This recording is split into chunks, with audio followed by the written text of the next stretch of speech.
Magandang araw po, Dr. Apple Kate Sabar. Ito po ang title ng aking script tungkol sa Bill of Rights. Ang title po ay POV, Warrant po muna. Batayang karapatan. Karapatan laban sa hindi makatwirang panghalugog at pagkumpiska. Artikulo 3, Section 2, 1987 Constitution. Scene 1. Kumatok ang pulis sa pinto mo habang nanonood ka sa phone. Pulis: magandang hapon. Kailangan namin halugugin ang bahay mo. Ang sibilyan: ha? May search warrant po ba kayo? Pulis: wala, mabilis lang naman.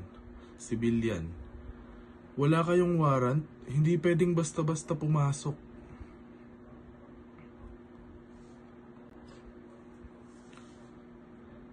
Ayon sa Artikulo 3, Section 2 ng 1987 Constitution, may karapatan ka laban sa hindi makatwirang paghalugog at pagkumpiska.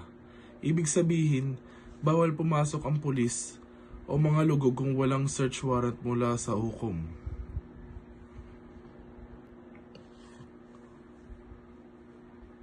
Pulis: sige, babalik na lang kami pag may warrant.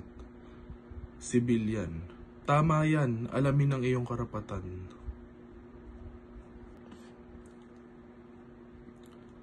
Alamin at ipaglaban ang iyong karapatan. Ito ang Bill of Rights.